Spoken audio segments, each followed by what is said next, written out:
All right, so I want to welcome you all to our webinar, Sell More in Less Time, How to Focus on Existing Customers to Grow Your Business. Thank you so much for joining us today.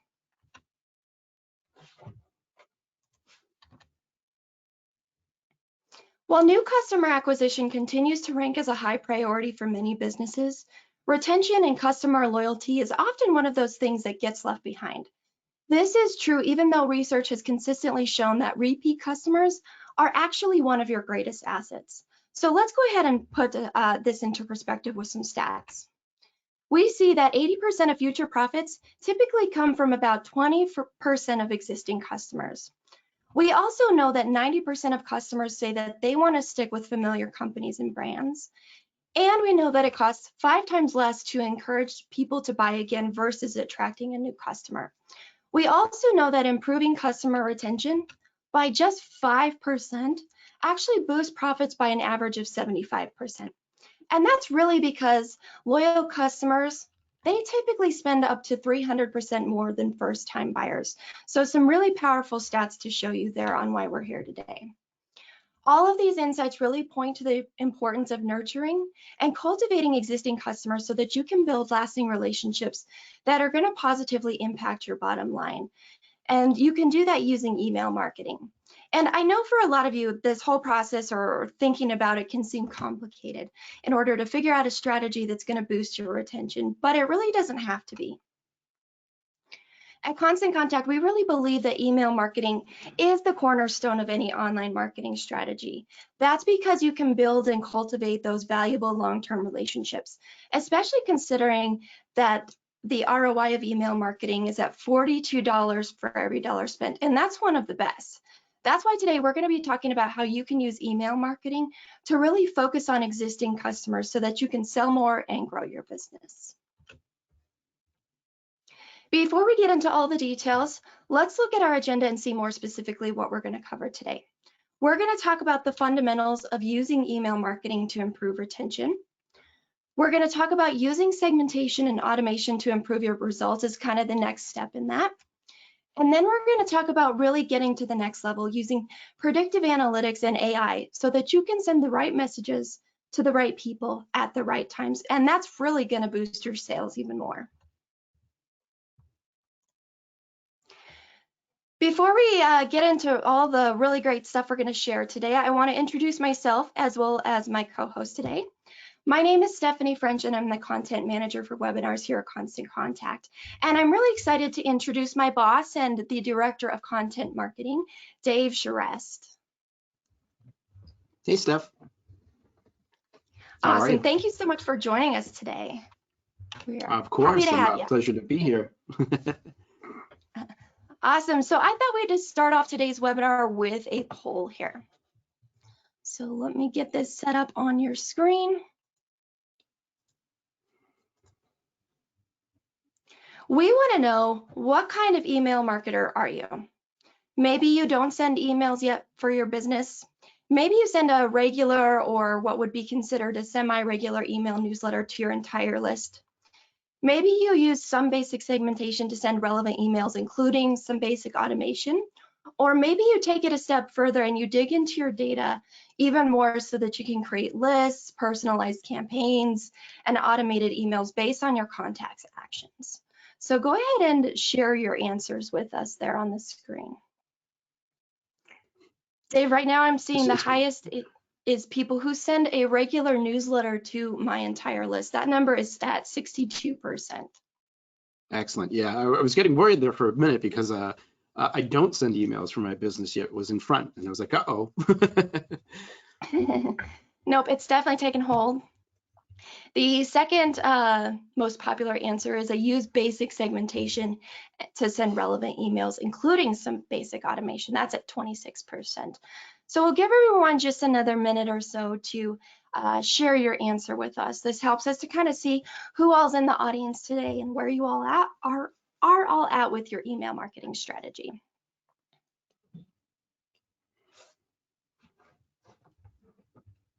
All right, we're at 70% voted, so I'm going to go ahead and close this, and I'm going to share it on the screen. So we had a total of 48% in the end say they send regular newsletter to their entire list.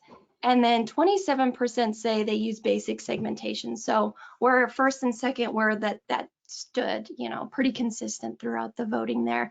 Any thoughts on what we're seeing there, Dave? Well, it's interesting to see, and again, as I mentioned, I was a little worried there when I saw I don't send emails for my business yet, kind of up on the top, and it's good to see that at least people are sending a regular newsletter to their entire list.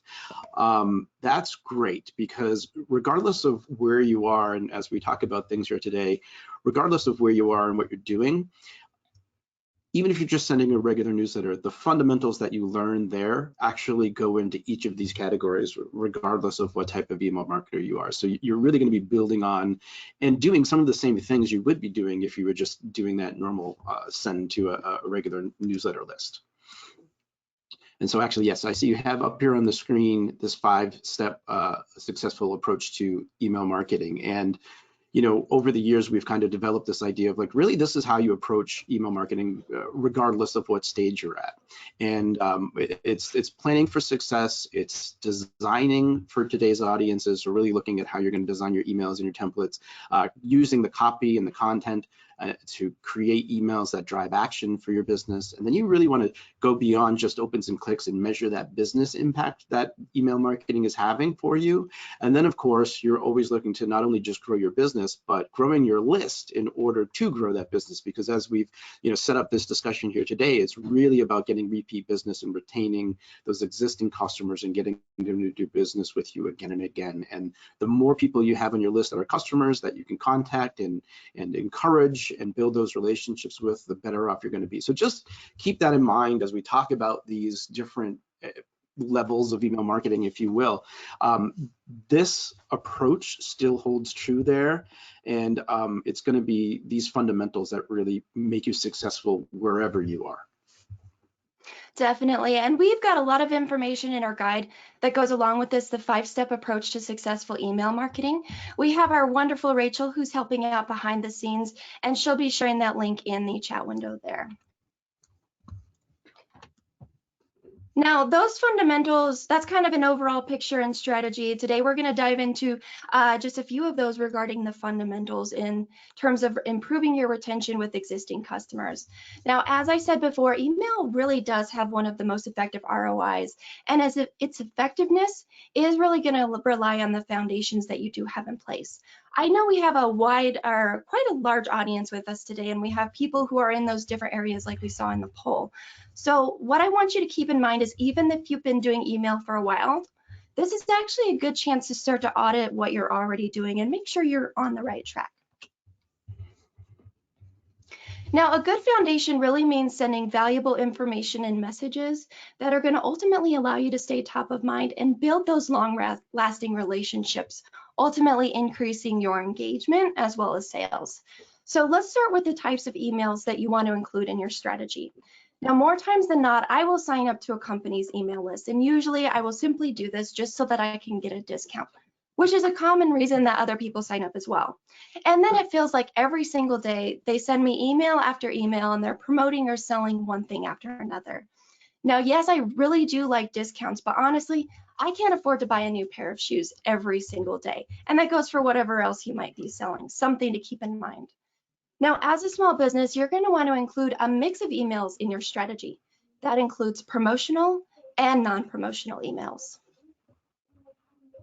Yeah, that's really important that you mentioned that stuff, right? It's not always about just the sale, right? One of the things that we want to do is build those relationships. And really, the advantage that I think small businesses really have is that they're able to be more personable in their emails, whether they're promotional or not. And Steph, as you're mentioning, you want to use a mix of those promotional and non-promotional, because not everyone's in purchase mode all the time. And so if you're using a combination of different types of emails to build your brand and build those relationships with people when they're not ready to buy, you're doing that so when they are ready to buy, that your business is going to be top of mind when they are ready. And so we're going to give you some ideas for non-promotional ideas in a bit, but regardless of either type of these emails that you're going to send, it really, it pops up the question, like, what do I actually say in those emails, right? Exactly. All good things to keep in mind. And like you said, we're going to dive into some of these specifics. Now, something else to keep in mind is the actual writing of your emails is the foundation. Now, I find it really easy to write emails when I think about it as a simple formula, and I know a lot of people tend to struggle with this. Now, here are 3 questions that can be used whether you're sending a promotional or a non-promotional email. Dave, do you want to walk us through it? Yeah, of course. So essentially, any type of email that you write, you can even use this in your, everyday life of just a regular communication. But really, what you're trying to do is answer these 3 questions to entice the reader and create almost what we would consider a somewhat persuasive email in some way, right? So you're asking these 3 questions. You're asking, what are you offering? You're answering these questions. What are you offering? How is it going to help the reader, and what should the reader do next? And if you look at like where these things go in the body of your email, right? The what are you offering question, the answer to that becomes your headline. The message body is a few sentences about how that thing is going to help the reader, and then the call to action button we'd like to recommend using is what they should do next. And so if you think about it that way, so like the example you have on the screen there, does your website stack up? And so you're asking this question like, oh, what about my website? And then you're giving them some more information about what they need to know and why it's so important to have a website that works. And you're offering this, free scan of the website, and that's the call to action. And so it really, when you're stuck, like think about, okay, like what do I want to get across in this email message? How is it going to help somebody? And then what should they do to take advantage of the thing that I'm trying to offer them? And that's across both promotional and non-promotional emails, really.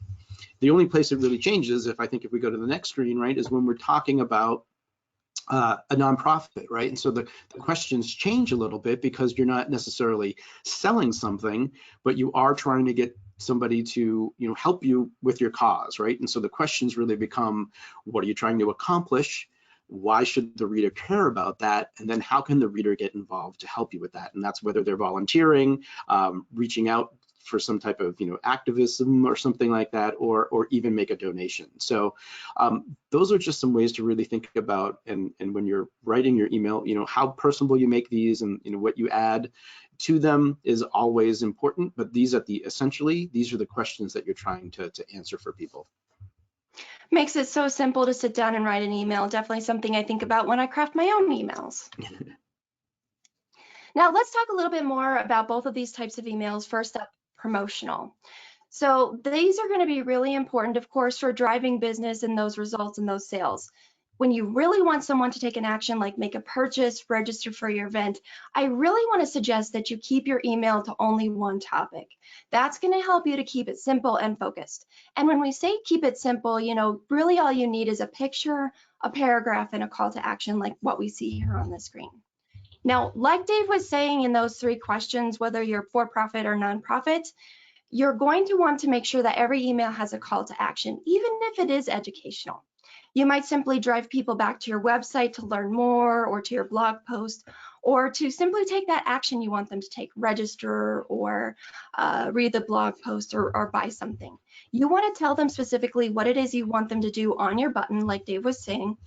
But really one of the most important parts that goes along with that is where you link your button. When you link your button up, you want to link it directly to where people can go to finalize that action. The thing is, you don't want to put in a link to your homepage. You don't want people to click on it and to have to try to figure out what to do next, especially if you're wanting them to buy or register or whatever.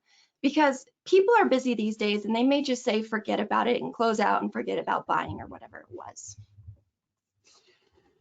Yeah, people are really moving fast, right? The digital age has really made us kind of consume and look at things quickly and make decisions quickly and really become impatient a lot of times. And so when people click on links, as you're mentioning with like the call to action, people are really trying to follow a scent. And so if you're like, for example, here it says buy now, I'm expecting to go to a page where I can buy the thing that you just told me about, and not have to go to a place and be like, okay, wait, where am I? Now I have to go find this thing. It makes it more difficult for the user to take that action. And so that's why that stuff is so important. The other thing to think about here is, you mentioned a picture, paragraph, and a call to action. And this simple and clear design really plays a role in whether or not people are actually going to consume the information that you send as well. And so you'll notice when you do things like that, it's not overcrowded, the information isn't unclear, And if you don't do those things, it often doesn't take into account how people actually are consuming online right now. And if it doesn't do that,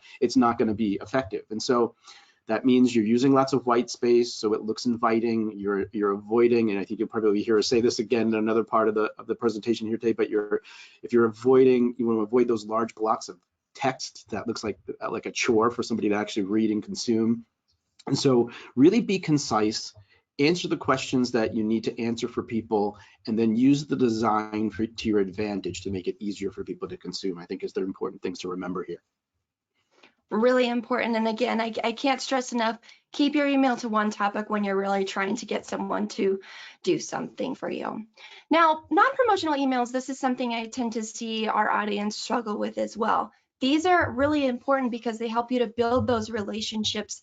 And, like Dave was saying, not everyone is always ready to do business with you. They're going to help you to stay top of mind and also to help you to provide some value along the way.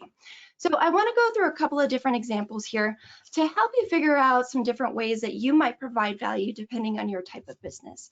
So let's start with a retail or an e-commerce example. More specifically, the example we see here on the screen is from our customer, the Treat Cupcake Bar. But Dave, do you want to walk us through some of the ways that retailers or Treat Cupcake Bar is actually providing value here?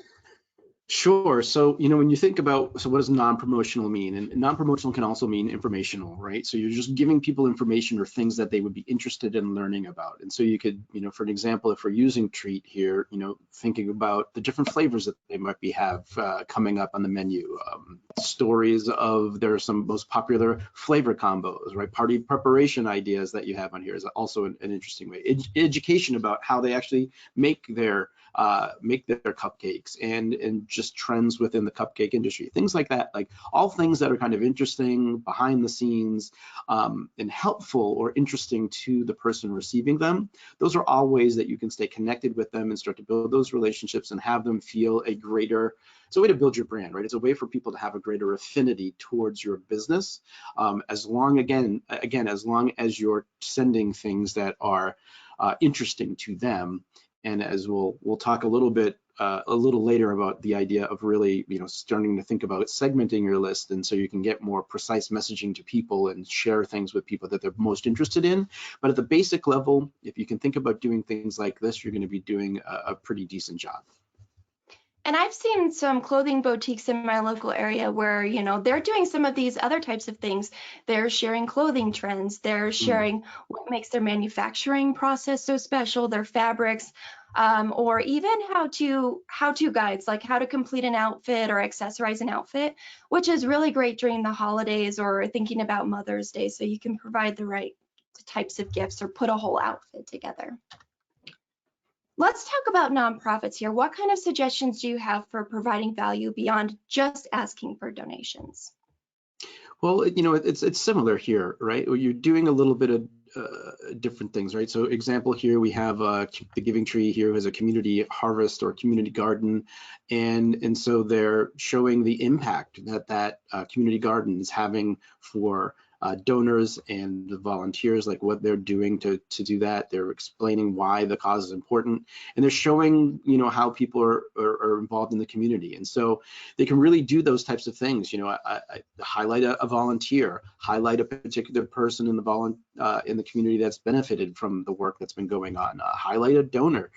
Tell these stories. It's really all about sharing these stories that can be impactful and helpful to people. Awesome, really great ideas there. Let's talk a little bit more about B2Bs, and I think these really work no matter if you offer a service, in the customer realm. You can still provide people value. What are some of your examples here? Yeah, so here we've got a B2B, and they're offering, a redesign of their website. So they've got like a consultation on there, and this in particular is kind of like a combo, right? This is this type of thing that's kind of giving you some education, but also asking you to schedule a consultation. And so you're giving like reasons why. Why do they need a particular service? Because they might not understand that yet. They're also sharing other things, could be sharing trends, things that are happening within the industry that may be interesting to the audience that you're trying to reach. How-to guides, showing them how to do something, getting started with a particular thing, particularly if, one of the things we often forget about is what to do when you actually do get a customer. And depending on the nature of your product or service, how can you help me as a customer get the most out of the purchase that I did make, right? And so that's something else to think about as well. All great examples. I'm a big fan of the how-to guides and getting started tutorials, or even events kind of like what we're doing here today to help people successfully use your product or your service or whatever you're offering.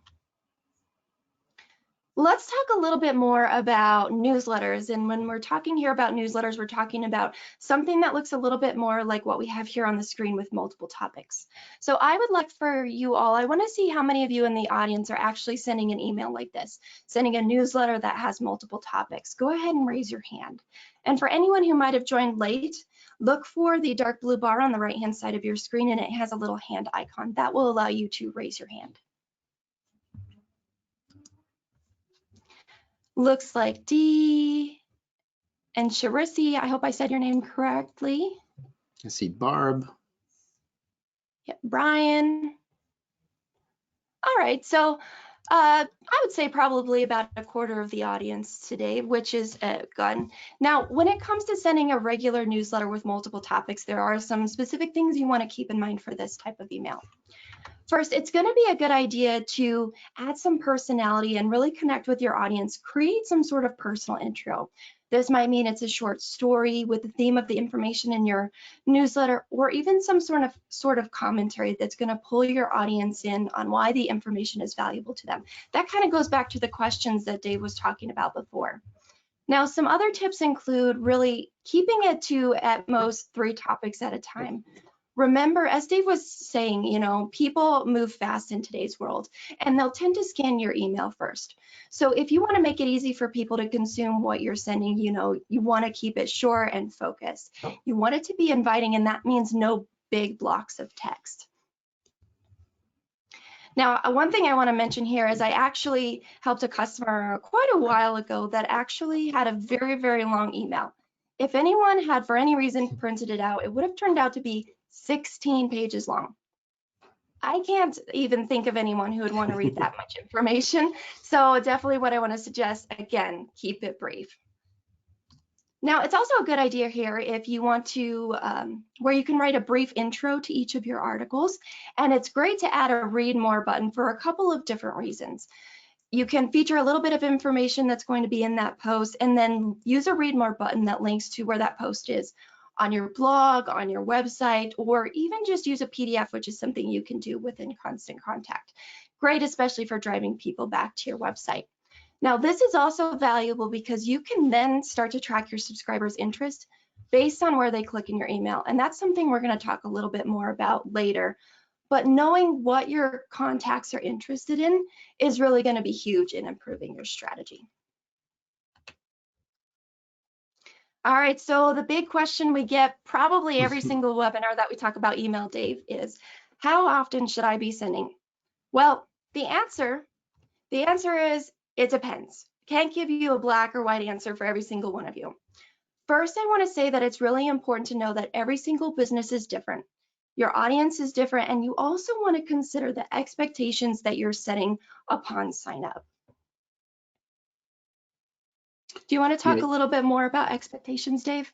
Yeah, sure. So before I do, I just wanted to go back to one of the things that you said there just about the newsletters and not being so long. And I think a good rule of thumb for people to think about, and this kind of gets to expectations and frequency as well, is that it's usually a good rule of thumb to think about sending more often rather than sending everything in one email. Because like you said, it's difficult to consume all of that information. And that way, that's why we encourage you to limit yourself to 3 topics. So that way you're actually giving people not too much choice or not too much stuff to kind of rifle through to find what they need.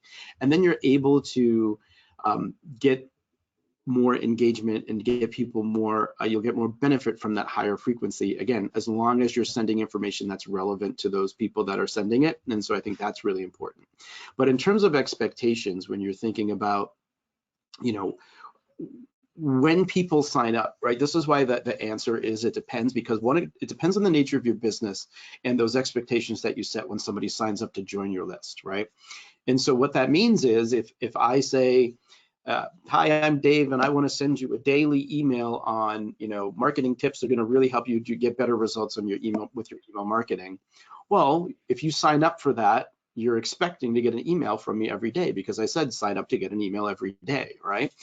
Then if you're, if I said, hey, sign up to get my monthly newsletter where I tell a story about somebody in the industry that's doing something like that, well, then you're expecting, you know, that once a month or something like that. And so it's really about those expectations that you set in the beginning. And beyond that is also starts to, as we start, you know, in this next section, we start talking about segmentation and thinking about who the people you are, right? Like it starts to change based on what the needs are for that particular audience and how engaged they are with that stuff. Now, the other thing to think about is, you know, we've talked about this idea of promotional and non-promotional emails, and really, when we talk about that, one of the things we like to do is have people give people multiple opportunities to, if it's a time-based promotion, for example, take advantage of that offer. So we recommend sending an announcement about the offer, a reminder about the offer, and then like a last chance reminder about, or last chance to get this thing.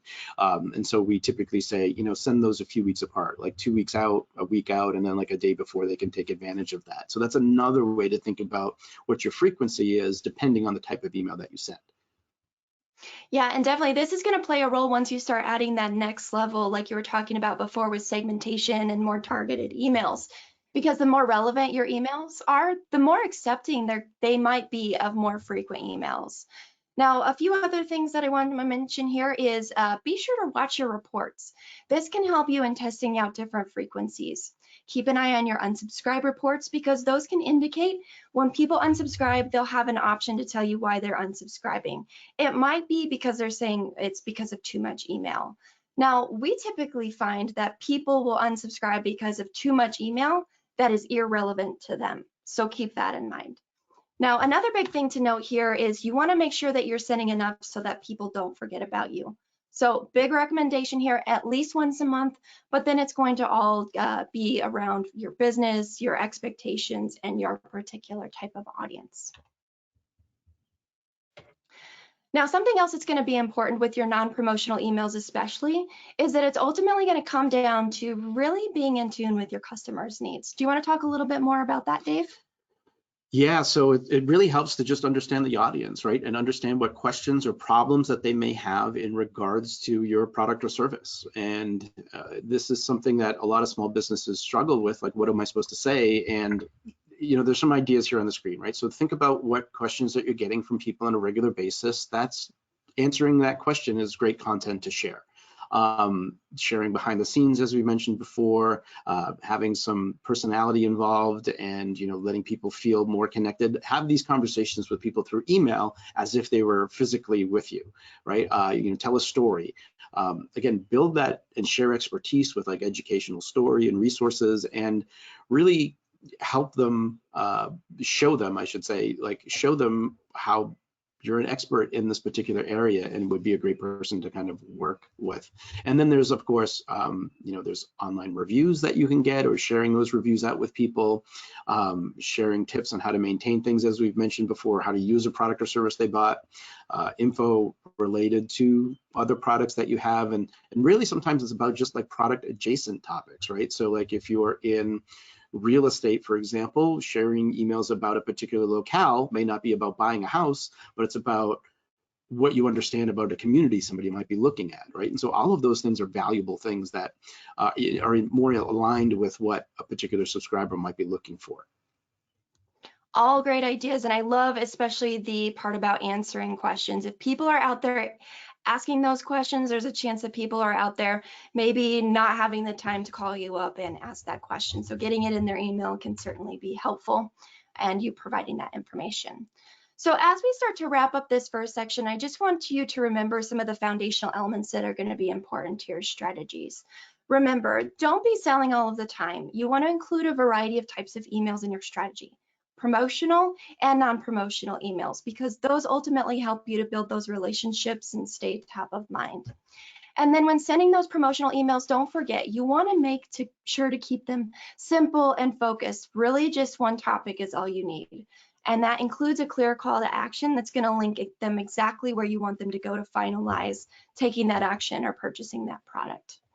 And last but not least, of course, is that big question of frequency.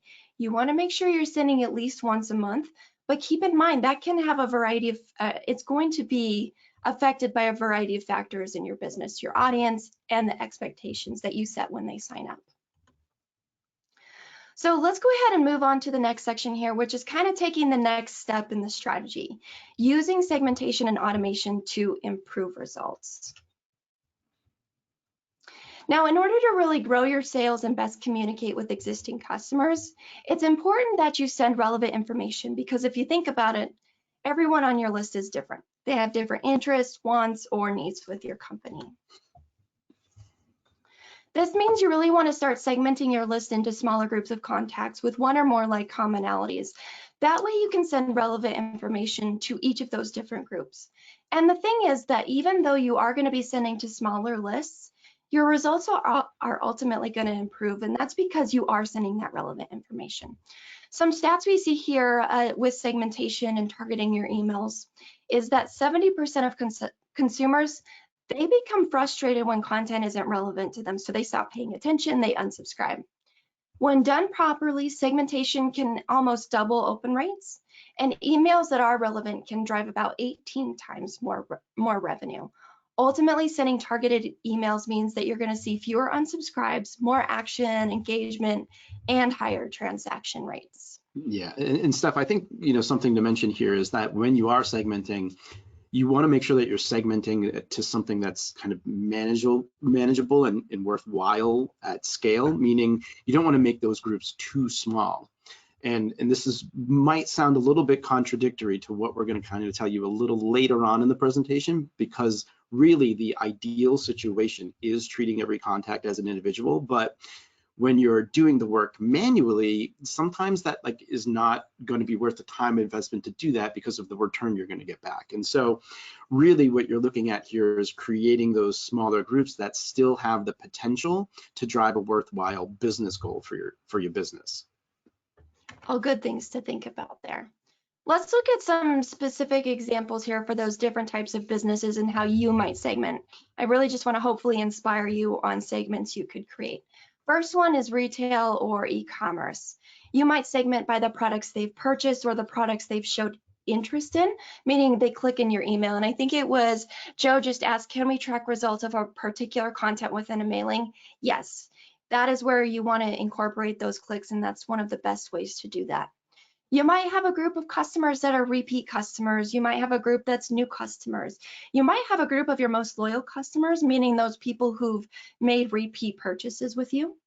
You might have a group of most engaged as well as the least engaged. Now, if you're a nonprofit, you might segment your list based off of what we see here.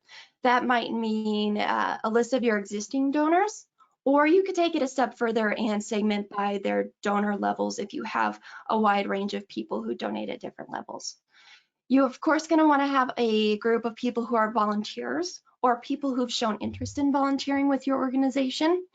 Another for those who are going to be in need of your services, or those who are just interested in receiving news and updates. I know a lot of organizations, they typically send the newsletter type with the multiple topics. You might have a group of people who are just interested in that. And then of course, you might also use your most engaged and least engaged groups here as well. One example I want to point out is your most engaged.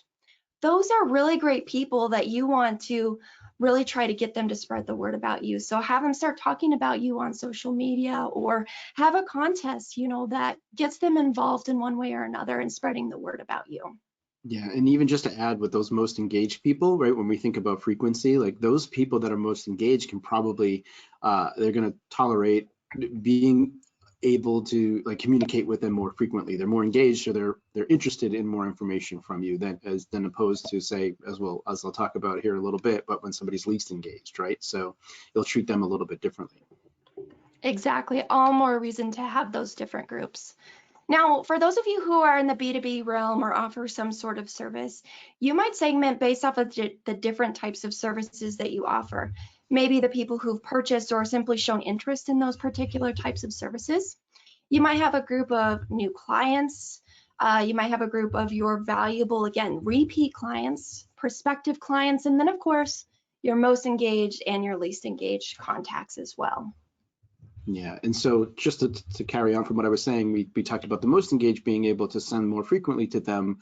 You know, when you have a group of least engaged group, what you might want to do is create a list of those people, and those are the group that maybe you send less frequently. So you're going to send to them once a month, right, or something like that, to just kind of keep them aware of you. But because they're not as engaged and they might not be in the market for what you have now, but they just haven't unsubscribed or something like that. So you still want to kind of keep active with them, but you just don't want to do it as much to kind of force them, like, okay, I don't need this right now, so I don't want to get these emails, right? So there's just some ways you can start to think about the different types of people on your lists. Definitely. And I know Wendy and probably a couple of other people are asking how to segment by most and least engaged. We're going to show you a tool a little bit later on, and we'll tell you where you can find that. Now, even if you're in another industry or if it just helps to see things in a different way, here are the main 3 buckets of strategies that I like to use when segmenting my list. Demographic information, age, gender, income, marital status, and then geographic information, which is going to be really great, especially if you're someone who operates in multiple areas or you have a physical store in different cities or locations. And then the biggest and probably my most favorite are behaviors and actions, which means, you know, behaviors with your store, those purchases or opens and clicks and things like that. Anything else you wanted to add there?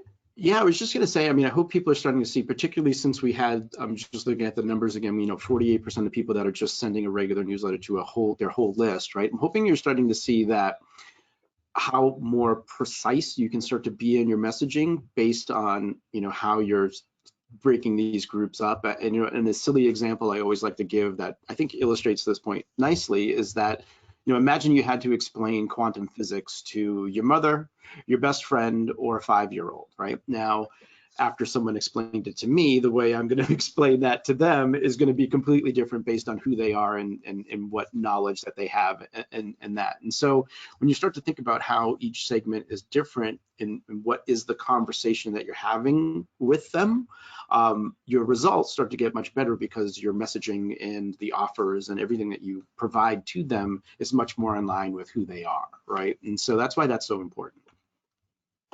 Great information and a great example there because you'd have to simplify the process a lot for me.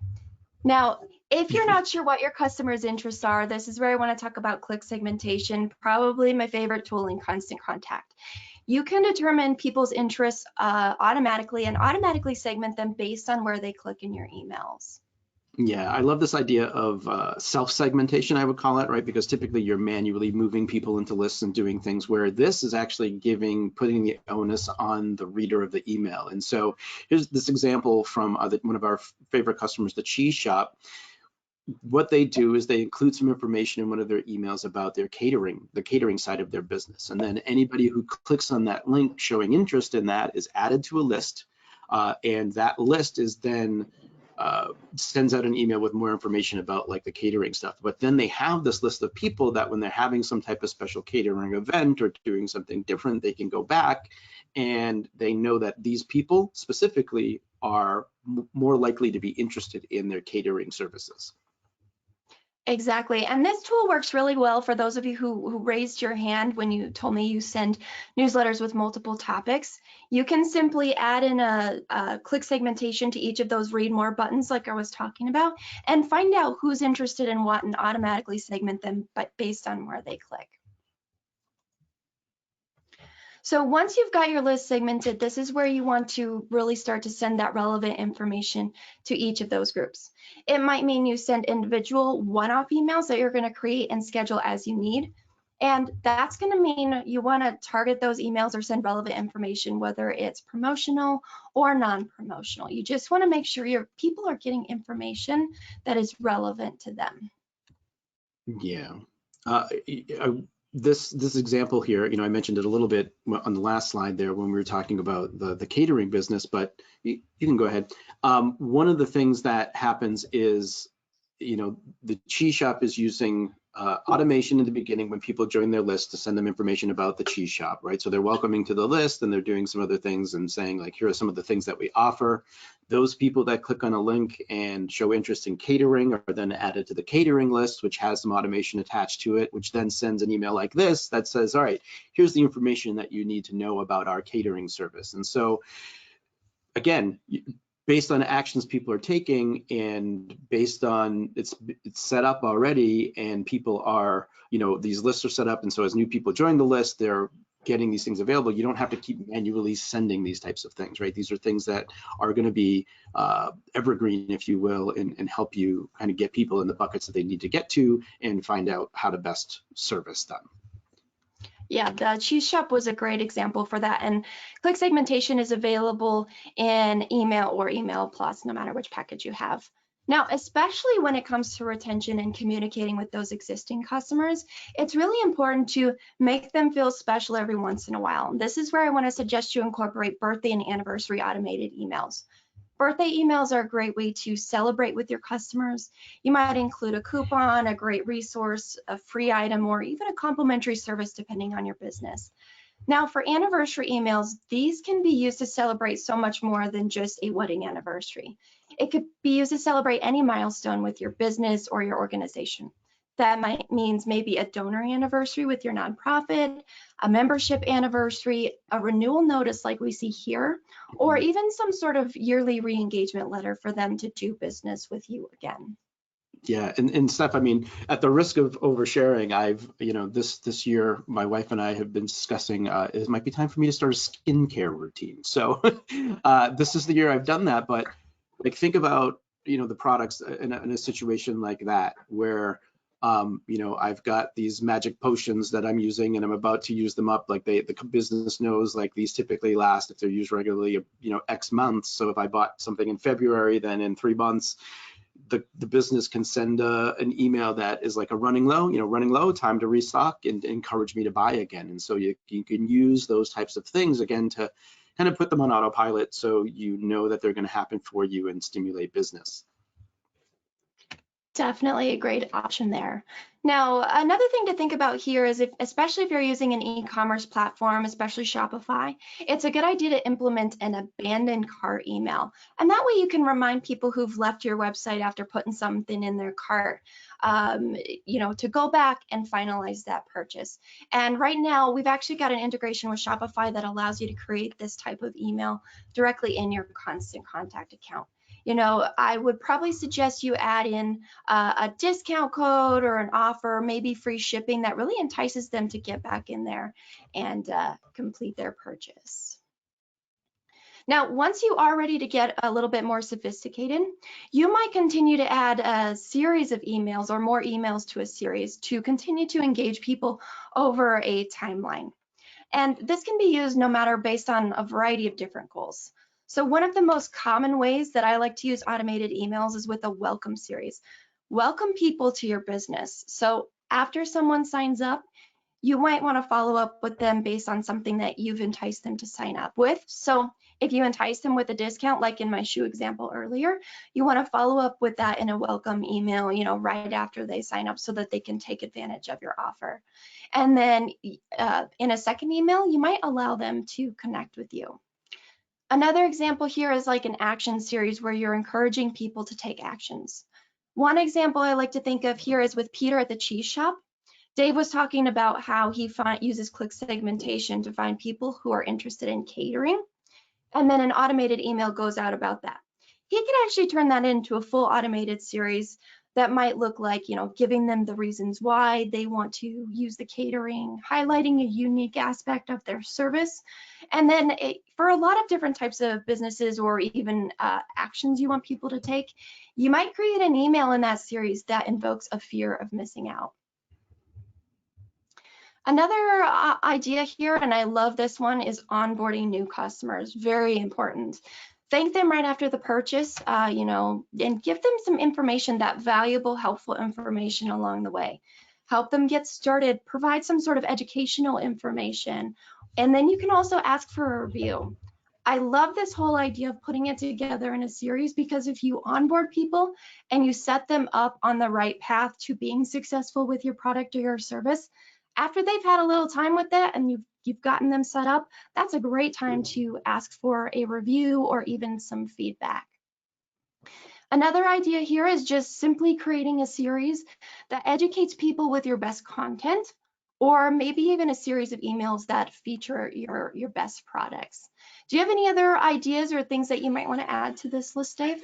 Yeah, I think these are all great ideas. I would just say, I think what we're highlighting here is that ability to use those two things together, right? You're creating segments of people, you're using kind of like the click segmentation or these triggers to invoke people getting information, and it helps with that whole frequency idea and all of that, because what's happening is those emails in these series are triggered by the person taking an action, right? It's triggered by them saying like, oh, I want more information on that thing. And so even as you start to send a little bit more, it's information that feels welcomed to them because they've asked for it, right? They're interested in it, they show that interest. And so that's just something to think about there, is that this is a much better way to do it than just say, send all of these emails to everybody on your list, right? Who may not be at that point yet. So just something to think about there. Exactly. Use segmentation and relevant information no matter where people are at in the process. So at this point, you've got some really great information for the foundations, as well as to take that next step and improve your results. So start by segmenting your email list into smaller groups, something that's going to make sense for your business and your customers. And then you can start to cater your messages to those different groups, whether you're sending one-off emails that you create and schedule as you need, or setting up automated emails that send in a more timely fashion in relation to an action that somebody took, like making a purchase, for example, with that onboarding series. Now, we have a lot of information, and no, we don't have a ton of time today, but we've also got a guide for automation that Rachel will share in the chat window. All right, so let's talk about taking your email marketing to the next level, where you're starting to really use data in predictive analytics to improve your results and your sales even further based on what we've talked about. Now, the truth is, the more that you send emails, you're gaining more and more data over time. More data about your contacts, their interests, and the actions they take or even don't take with you. The thing is, you're going to want to review that data to further segment your list and analyze the results to improve your strategy. So I've seen a couple of questions about segmentation. We have a segmentation webinar that we'll share in a follow-up email if you want more information. But this is where you can start to really look at that data even a little bit deeper and connect all of these pieces of data to create some really unique segments, especially if you're using an e-commerce tool like Shopify, Etsy, or eBay. You can connect that with Constant Contact and incorporate that data into your segments based off of the purchases or those inactions that we've been talking about. Now, you'll find this in the Contacts tab. It's called the Segments tool right at the top of the page there, and that's going to help you to further segment your list based off of all of that. I love this tool also because the segments you're going to set up here are going to be dynamic. If you think about it, your contacts are constantly on the move. They may be ready to purchase one day, whereas a week later, they're not even thinking about you or your business. So no matter when you send an email, you'll make sure that based off of the actions or inactions, that the contact list is going to be the most updated and the freshest list of contacts, so that the information is going to make the most sense for those contacts. You can combine, contact activity, list membership. This is especially for those of you who've been asking, to find your unengaged or your most engaged contacts. There's your contact activity right there. And you can incorporate all of that data. Dave, was there anything else you maybe wanted to add about segments here before we move on? Yeah, not really, just that these are, all interesting and great ways to kind of slice and dice so you can get creative with the messages that you send, so you can get more creative and have content that better resonates and offers that better resonate with those groups of people. So good stuff here. Yeah, so let's look at some examples on the types of segments, and we're just going to show 2 here of some of those segments and the content you might send. So this first one here on the left, so let's say we want to find out who's placed 5 orders of $100 or more. Those are really valuable customers to Southside Cycling. So what I want you to think about here is the numbers might look a little bit different for you depending on the actual value of your products. Bikes obviously cost a lot more, but the idea is going to be the same. In this case, we know they're really valuable, and those are really good people to ask for a review, like in this case. It's also really great for cross-selling, again, letting people know how special they are to you. And also, I could make this group of people a group who's the first to preview or buy new products, or even launch a new program like a cycling club. Now, one stat we've seen here from Sales Cycle is that their stats show that the use of personalized recommendations for products can drive about a 28% increase in average order values. So certainly knowing who people are and what they bought can definitely be helpful. Now, another segment we see over here on the right is I can find people who have not placed an order in the past year with that segments tool. This is a bicycle shop, so like I said, not everyone's going to buy every single year. But there are things we want to do to engage them or even address them via frequency just to keep our business top of mind with them. So in this case, we're sending them kids' bike safety information, which is also something that I can pull in with the segments tool. If I have a field in my Constant Contact that shows the people who have kids, I can pull in that information using the segments tool to create an even more specific segment. Now for this group, I might also include some information that just kind of keeps the lights on with them every single month. You know, maybe new items we have in our store or updates we're making to improve their shopping experience. Now, this is what I think probably Dave and I are probably most excited about. But now all that information is really going to be great. And the truth is, with everything we've talked about up until now, you're making some educated guesses based on what to send to people. But ultimately, especially in e-commerce, you want to start treating people as individuals, and that can be hard to do manually. This is where you might add another layer to your marketing, where you use AI and predictive analytics. Dave, do you want to tell us a little bit more about the features we're talking about here?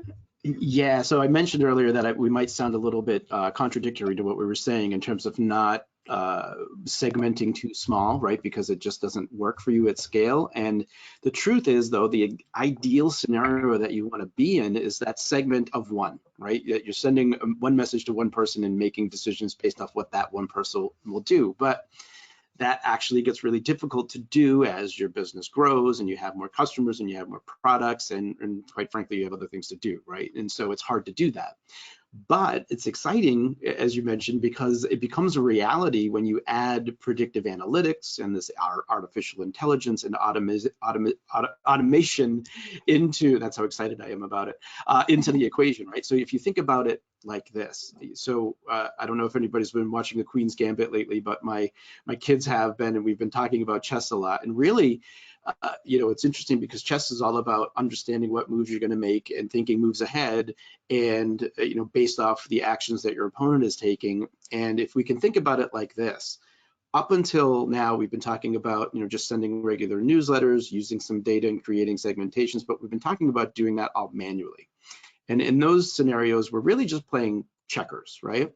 But when we get to this point, we're creating emails with predictive analytics to send to the right person versus a list of people. And so really here, we're talking about playing chess. And this right now, this is really geared towards people who are in e-commerce where this really plays out. And so if you have, you know, if you're using Shopify, Magento, BigCommerce, WooCommerce, or any of those platforms, this is where you can really start to take advantage of this type of predictive analytics and AI because it uses the information from your website, it uses all of your purchase information, and it uses predictive analytics to say, you know, here's what you should be sending to this particular individual contact. So instead of creating lists like we've been talking about and really blasting out and making educated guesses on what's best for that individual list or smaller group of people, this Constant Contact Ecommerce Pro package actually serves product recommendations like price drops, new arrivals, all of that kind of stuff.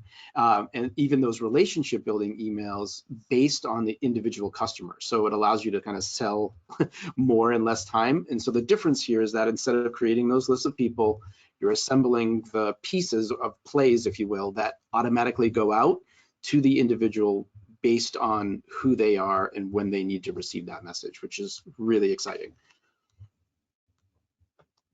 So yeah, like let's take a look here. Like you can actually get into the data here that's inside the account at the individual contact level. And so you can start to customize everything from subject lines to email content to email delivery time and when those offers should be made, just because you have this these profiles that it's creating in the background based on, you know, you can see there's recommended products for this person based on the things that they've purchased in the past. And so it's really doing all of those things for you without the need. Again, you're setting up the pieces and then the AI and the automation is deciding when these things should go out. So of course, you're still going to be able to do those things, and you would still do those things that we're talking about in terms of like a regular newsletter or maybe setting up some flows or doing some segmentation on your own. You'll still want to do those things, but this is kind of like almost like the icing on the cake, right? It's this customer behavior on an individual level that's taking over and personalizing all of these messages for people. Exactly, and we've got a demo link. If you would like to receive a demo, definitely fill out a form that Rachel's going to share in the chat window there. I want to share some information about our customer Shabby Chic, because they actually switched to the Pro package right before the holidays so that they could start to use these smart automation features that Dave is talking about, really treating their customers like individuals. They're actually a retailer out in California who sells custom machine washable slip covered furniture, home furnishings, and clothing. Do you want to talk a little bit more about the results we're seeing here and what that means for Shabby Chic? I mean, sure. You see on the screen here, you know, their email conversion, their e-commerce conversion rates were up, you know, 25.13%. The overall transactions they had went up to 42.45%, and then their revenue went up 57.19%. And really, I think in like real values, that equated to like $105,000 or something like that, right? And now what's interesting here is I'm going to actually tell you that they did that by sending, now think about this for a second. The total of the emails was like 1.5 million emails in this period, right? And you're like, whoa, that's a lot of email. Yes, but they have a lot of contacts, right? And those 1.5 emails aren't going to everybody, right? These are emails that are going out to the right people at the right times when they need to receive that message, right? And so in addition to just the regular emails and what you would deem your typical blasts, right? Those little one-off AI emails, you know, help them gain additional funds on top of that. You know, like sometimes over $12,000 just by sending out those little emails. And so it really allows you to get to that next level, particularly when you've hit like a peak in what you're collecting from, you know, the revenues that you're bringing in typically, right? So just really exciting to see that. Those are some really amazing results with just a couple of months. So here are a few examples just from the flows that they've set up in their account. We can see that the email on the left, I actually signed up to their email list and did some browsing. They've got some really great stuff. But the email on the left is what I received shortly after signing up on their website. Provides some getting started information, getting to know the business, knowing that it's handcrafted, and also a promotional welcome offer, which is great. The middle one is what I received since I still hadn't made a purchase at least several days later. This email provides a little bit more information on their particular products, how they're unique and handmade, as well as some more product offerings that we'll see there kind of in the middle of the email. It's hard to see, but a little bit further down, we can also see how they can customize their products with different kinds of products for each unique customer. And then this last email over here on the right shows some clothing. I've spent some time browsing their site. I've looked mostly at clothing items, some furniture and things like that, but this is really specific to what I've looked at on their site. The thing is that the text in these emails that you would set up are pretty standard, but the products that are featured are actually going to be specific to me as the consumer and the things that I've looked at or the actions that I've taken on their website. If any of you were to sign up to their mailing list, your emails could actually look a bit different based on what you've browsed and the actions taken.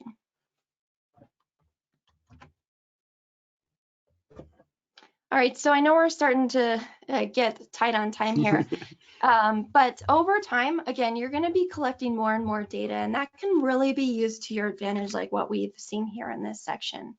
You want to make sure you can continue to segment your list. Use that segments tool to create those dynamic segments, and that way you can always have the most updated group of contacts based on their actions in your emails and your store.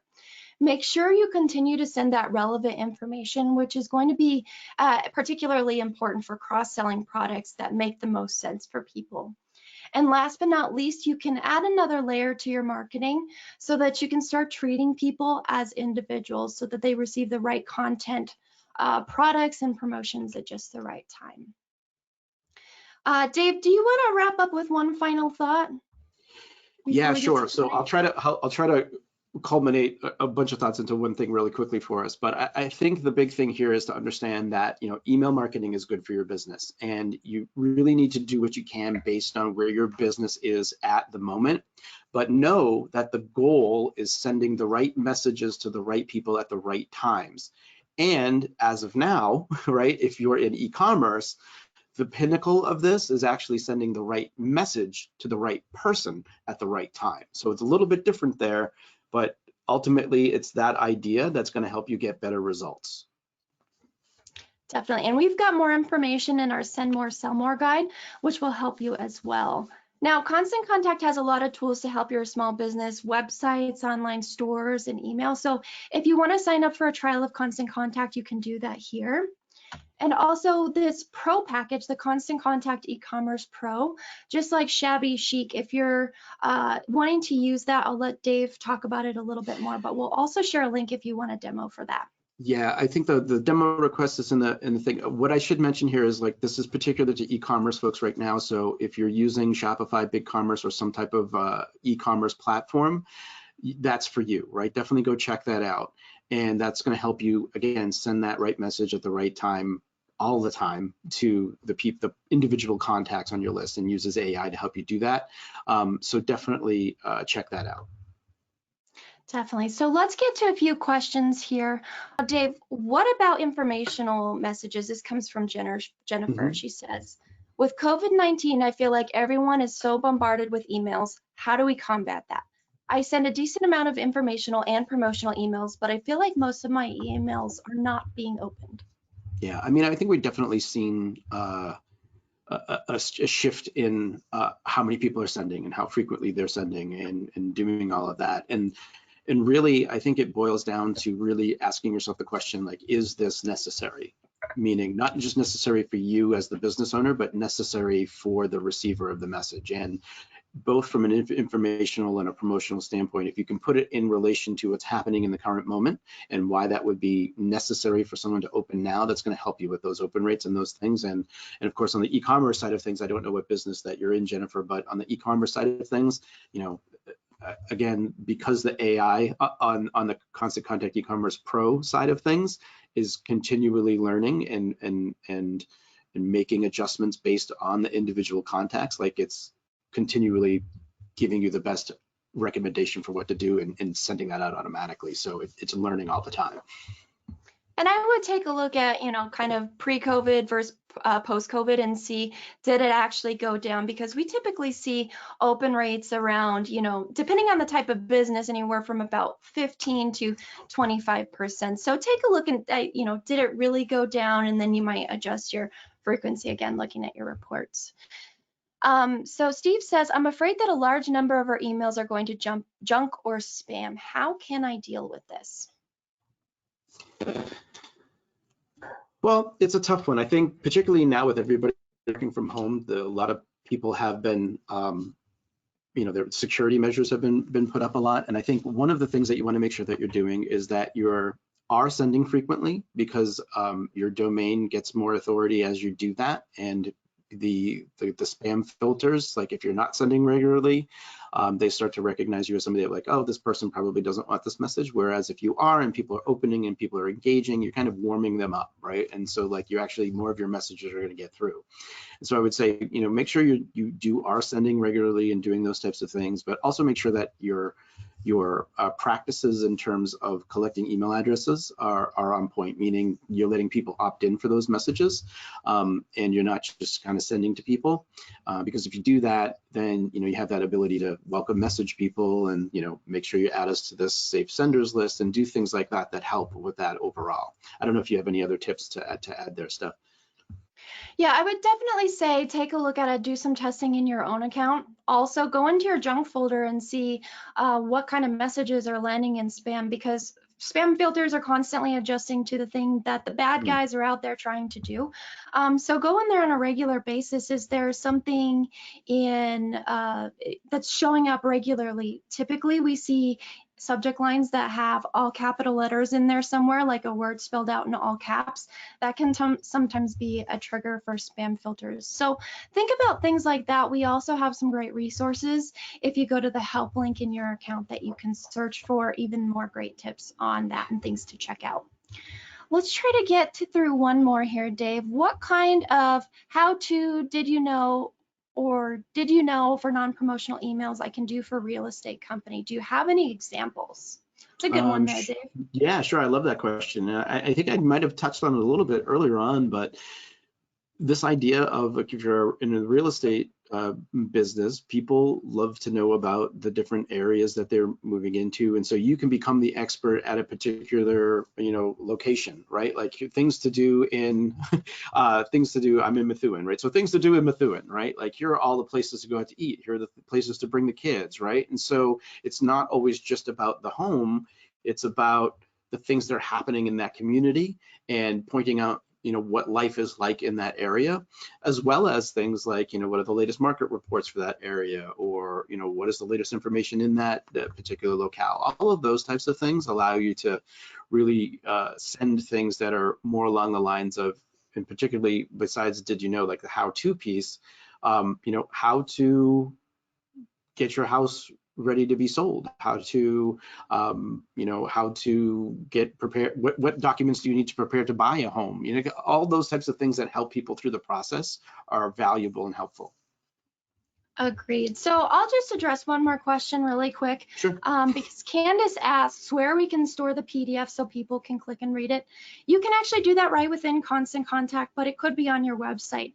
In Constant Contact, if you want to store it in your library, just go to create a link on the toolbar, and then you'll see the option in there to link it to a document, and then you'll be able to upload it in there as a PDF and link to it right within your email.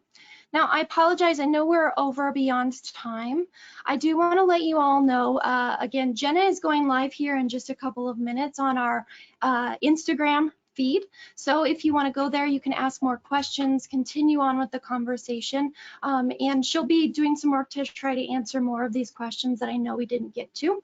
And then we'll also be doing more work, which you'll find a link in the follow-up email where we will be answering even more of those questions over the coming days. So I want to thank you all for joining us.